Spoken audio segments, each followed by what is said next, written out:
ये पहली बार हो रहा है एक डिस्ट्रॉयर, एक फ्रिगेट और एक सबमरीन, तीनों को एक साथ कमीशन किया जा रहा है। ये सरकार की खासियत है, मैंने एक बात देखी है, कोई हो हल्ला नहीं, अचानक कुछ बड़ी चीज हो जाती है। अचानक 3 शिप्स एक दिन में एक फ्लीट को ज्वाइन करना, ये बहुत बड़ी चीज है, even for the US navy और द चाइनीज नेवी। जदोंग डॉक शिप बिल्डर जो मुंबई के अंदर है, ये समझ लें कि इंडिया का सबसे बड़ा शिप बिल्डिंग कॉम्प्लेक्स बन रहा है। डिफेंस साइड में भी ये काम करता है और कमर्शियल वेसल्स भी। तो इंडियन नेवी जो है, ये इनको डिजाइन का एक डिजाइन ब्यूरो है, वो इसको करती है। दुश्मन देश अब दहशत में आ चुके हैं। समंदर में दुश्मन के हर इरादों को पस्त करने के ये वॉर मशीन मानी जा रही है। हिंदुस्तान जो है उसकी गिलगित बल्तिस्तान के ऊपर अज़ाइम है और उससे खौफजदा होकर कि परेशान होकर पाकिस्तान और चीन जो है वो फैसला कर रहे हैं कि CPEC and belt road initiative को बढ़ाने के लिए बड़ा जरूरी है कि हम वाखाउन के ऊपर जो कॉरिडोर है उसके ऊपर हम कंट्रोल हासिल कर लें। पाकिस्तान ने हमेशा कोशिश की है कि हिंदुस्तान रखें, लेकिन हकीकत ये है कि हिंदुस्तान इस वक्त इस खत्ते के अंदर न सिर्फ दहशतगर्दी को फरोग दे रहा है, बल्कि अब तो बैनुल अक़वामी सतह के ऊपर भी इन तमाम चीजों के अंदर मुलाफिज है। अब 2-2, 2.5 साल में शिप्स बन रहे हैं, 2-2, 2.5 साल में। भाई साहब, इतना कोई अगर बड़ा घर बनाए ना, उसको टाइम लग जाता है। यहां पे 7,400 टन का पूरा जहाज बना दिया 2-2.25 साल में। दोस्तों, आज हमारे प्रधानमंत्री नरेंद्र मोदी ने इंडियन नेवी के बेड़े में 3 बड़े बाहुबली को इंडक्ट कर दिया है। इंडियन नेवी में इनमें से 2 डिस्ट्रॉयर और फ्रिगेट है और 1 सबमरीन है। और दोस्तों, इन सब की सबसे ख़ास बात यह है कि ये पूरी तरह से भारत में ही बनाया गया है और 75% भारत के लोगों ने ही इसे बनाया है। इसके साथ साथ अब यह भी कहा जा रहा है कि भारत और इंडियन नेवी इंडियन ओशन में ही नहीं, पूरे जितने भी समुंदर है उन सब में एक बड़ा किंग और बड़ा पावर बन के उभर रहा है।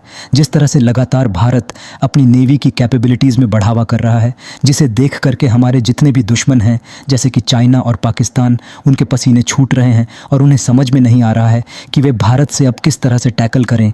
एक तरफ जहाँ चाइना भारत की डोमिनेंस को तोड़ने की कोशिश कर रहा है, वहीं दूसरी तरफ पाकिस्तान को अब ये समझ में नहीं आ रहा है कि वह भारत को नुकसान पहुंचाए तो पहुंचाएगा कैसे। अगर पहुंचा भी देता है तो भारत उसकी पूरी तरह से नेस्तनाबूद कर देगा। तो चलिए इसी पर आगे पाकिस्तानी मीडिया का रिएक्शन देखते हैं। अगर आपको हमारा ये वीडियो पसंद है तो वीडियो को लाइक करें और हमारे चैनल को सब्सक्राइब कर लें। वो 3 front line naval combatants, INS Surat, INS Nilgiri and INS Vagsheer, ये इंडियन नेवी को देने जा रहे हैं। अब ये तीनों के तीनों जो प्लेटफॉर्म्स हैं, तीनों के तीनों जो समझ लें कि वो जिसे कहते हैं ना प्लेटफॉर्म्स इंडियन नेवी में जाएंगे, तो आप उसी से खुद ही अंदाज़ा लगा लें कि और उनकी जो कैपेबिलिटीज़ हैं वो कहाँ चले जाएंगे। ये इंडिया कह रहा है कि जी हमारी इंडिजिनस कैपेबिलिटीज़ हैं। ये तीनों वॉरशिप जो हैं ये एक दिन इंडियन नेवी में कमीशन हो रहे हैं। अच्छा, किसी भी शिप की जो कमीशनिंग है उसकी बड़ी वैल्यू होती है।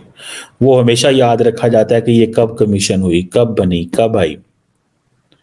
ये तीनों की तीनों, और ये कल आज यानी कि 15 जनवरी को इसके ऊपर नरेंद्र मोदी साहब जो हैं इसको कर रहे हैं, इंडियन नेवी को दे रहे हैं।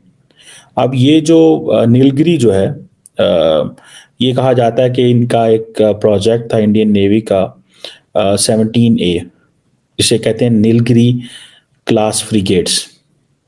इसमें स्टेल्थ फीचर्स हैं, इसमें जो रडार जो है उसके जो सिग्नेचर्स हैं वो काफ़ी ज़्यादा रिड्यूस होते हैं। State of the art technology है सही मानों में अगर देखा जाए।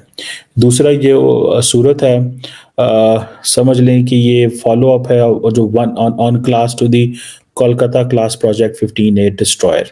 इसके अंदर आप समझ लें कि इसकी डिज़ाइन और कैपेबिलिटी में इन्होंने काफ़ी काम किया है। मॉडर्न एविएशन फैसिलिटीज़ इसमें डाली हैं और इनके ऊपर जो नीलगिरी है एंड सूरत, इनके ऊपर जो हेलीकॉप्टर्स हैं इंक्लूडिंग जो चीताक हेलीकॉप्टर हैं, ALH हैं, सी किंग हैं, और जो नए इन्होंने MH-60R जो इंडक्ट किए हैं वो भी इसके ऊपर आ सकते हैं और ये डे एंड नाइट ऑपरेशन कर सकते हैं। और इनके जारी बात है ये क्योंकि स्पेसिफिक अकोमोडेशंस हैं, काफ़ी बड़ा साइज है, इंडिया की जो वुमेन सेलर्स एंड ऑफिसर्स हैं उसके लिए भी ये चलेगा। अब ये जो चीज़ है, अब आप इमेजिन करें कि इंडियन नेवी जो है वो कैसे अपने आप को रेलिवेंट बना रही है। मैं अभी आता हूँ कि ये इंडियन नेवी की ओवरऑल कैपेबिलिटी क्या है, हम कहाँ खड़े हैं और इंडो पैसिफिक के लिए ये क्या करने जा रहे हैं। जो वर्कशीर है ये कहा जा रहा है कि ये 6 स्कॉर्पियन क्लास सबमरीन है। ये एक इनका जो कलावरी क्लास प्रोजेक्ट 75 है उसका समझ लें कि एक वर्सटाइल डीजल इलेक्ट्रिक सबमरीन है और ये बहुत सारी मिशंस कर सकती है, एंटी सरफेस वॉरफेयर भी कर सकती है, एंटी सबमरीन वॉरफेयर भी कर सकती है, इंटेलिजेंस गैदरिंग भी कर सकती है, एरिया सर्वेलेंस भी, स्पेशल ऑपरेशन भी कर सकती है और इसके साथ वायर गाइडेड टॉर्पीडोज हैं, एंटी शिप मिसाइल इसके अंदर है, एडवांस सोनार सिस्टम्स इसके अंदर लगे हुए हैं। सो इसको ये आप देख लें कि ये एंड देन फिर ये एयर इंडिपेंडेंट प्रोपल्शन टेक्नोलॉजी की भी इंटीग्रेशन इसके अंदर मौजूद है। सो ये आप समझ लें कि वो कह रहे हैं कि जी ये जो ये तीनों के तीनों जो प्लेटफॉर्म है ये डिज़ाइन हुए हैं, कंस्ट्रक्ट हुए हैं, ठीक है जी, मुंबई के अंदर और अंदर हुए हैं। अब देखिए जब नरेंद्र मोदी जो आज इसको कर रहे हैं, ठीक है जी, ये वो कहते हैं कि जी हमारी एक सेल्फ रिलायंस है। क्या है? Self reliance. This is what they call as self reliance. और सेल्फ रिलायंस पर्टिकुलरली वो कहते हैं कि ये जो डिफेंस प्रोडक्शन है इसके अंदर, सो इट मीन्स कि बहुत सारे एरियाज में they are making so much impact. और इंडियन डिफेंस मिनिस्ट्री जो है वो जिसे कहते हैं ना, उसके इसके अंदर तकरीबन 80% स्टेक्स हैं। और ये जो इनका है ना मजादोंग डॉक शिप बिल्डर जो मुंबई के अंदर है, ये समझ लें कि इंडिया का सबसे बड़ा शिप बिल्डिंग कॉम्प्लेक्स बन रहा है। डिफेंस साइड में भी ये काम करता है और कमर्शियल वेसल्स भी। और जो दोनों की दोनों जो इंडियन नेवी जो इंडियन नेवी जो है ये इनको डिज़ाइन का एक डिज़ाइन ब्यूरो है वो इसको करती है। हिंदुस्तान जो है उसके गिलगित बल्तिस्तान के ऊपर अज़ाइम है और उससे खौफजदा होकर ये परेशान होकर पाकिस्तान और चीन जो है वो फैसला कर रहे हैं कि CPEC and belt road initiative को बढ़ाने के लिए बड़ा जरूरी है कि हम वाखाउन के ऊपर जो कॉरिडोर है उसके ऊपर हम कंट्रोल हासिल कर लें। इससे पहले कि हम आगे चलें कुछ बेसिक बुनियादी फैक्ट्स हम इसके देख लें।